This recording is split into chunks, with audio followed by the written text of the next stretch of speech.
Hi friends, Vaish recipes ఛానల్కి స్వాగతం. కేవలం 5 నిమిషాల్లోనే పాదాల పగుళ్ళు మాయం. ఎలానో చూద్దాం. చలికాలం ప్రారంభమైంది. పాదాలు పగిలి ఇబ్బంది పెడుతూ ఉంటాయి. చలికాలంలో ఎన్ని జాగ్రత్తలు తీసుకున్నా పాదాల పగుళ్ళ సమస్య వేధిస్తూనే ఉంటుంది.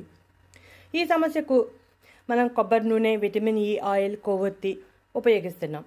అసలు పాదాల పగుళ్ళు అనేవి పొడిగాలి, తేమ సరిగా లేకపోవటం, పాదాలకు సంబంధించి తగిన జాగ్రత్తలు తీసుకోకపోవటం, ఆహార లోపాలు, పెరుగుతున్న వయసు, ఎక్కువసేపు గట్టి నేల మీద నిలబడి ఉండటం వంటివి పాదాల పగుళ్లకు కారణం అవుతాయి. కొన్నిసార్లు డయాబెటీస్తో పాటు థైరాయిడ్ సమస్యలు కూడా పాదాల పగుళ్లను పెంచుతాయి. వీటిని నిర్లక్ష్యం చేస్తే చర్మం ఊడి గాయాలుగా మారి ఇన్ఫెక్షన్స్ ప్రారంభమవుతాయి.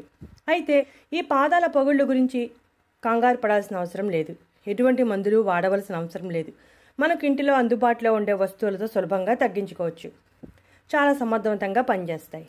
ముందుగా మనం కొవ్వొత్తిని తీసుకుని తురుముకోవాలి. ఈ విధంగా 1 స్పూన్ క్వాంటిటీ వచ్చే వరకు తురుముకోవాలి.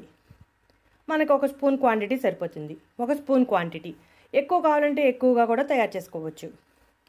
1 స్పూన్ క్వాంటిటీలో కొవ్వొత్తుల పొడి, 1 స్పూన్ కొబ్బరి నూనె వేయాలి.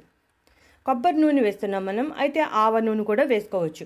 మనకి అవైలబిలిటీ బట్టి ఏ నూనె అయినా వాడవచ్చు.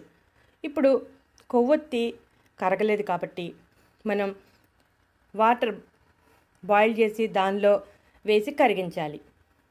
చూసారుగా ఎలా కరుగుతుందో. కొవ్వొత్తి, నూనె ఆయిల్గా మారిపోతాయి. చూడండి, ఆయిల్గా మారిపోయింది. ఇప్పుడు పొయ్యి మీద నుంచి దించి విటమిన్ ఈ క్యాప్సిల్ ఆయిల్ వేయాలి. 1 విటమిన్ ఈ ఆయిల్ క్యాప్సిల్ సరిపోతుంది మనం తీసుకున్న క్వాంటిటీకి. ఇప్పుడు బాగా కలపాలి. విటమిన్ ఈ ఆయిల్ ఆ కొవ్వొత్తి, కొబ్బరి నూనె మిశ్రమంలో కలిసేలాగా కలపాలి. చూసారుగా ఫ్రెండ్స్, పేస్ట్లా తయారైపోయింది. ఈ పేస్ట్ని మనం రాత్రి పడుకునే ముందు పాదాల పగుళ్ళు ఉన్న చోట అప్లై చేసి సున్నితంగా మసాజ్ చేయాలి. ఈ విధంగా ప్రతిరోజు 2 వారాల పాటు చేస్తూ ఉంటే పాదాల పగుళ్ళు మాయమైపోతాయి. ఈ రెమెడీ చాలా బాగా వర్కౌట్ అవుతుంది. ఇటువంటి ఇంట్రెస్టింగ్ టాపిక్స్ కోసం మా ఛానల్ సబ్స్క్రైబ్ చేయండి.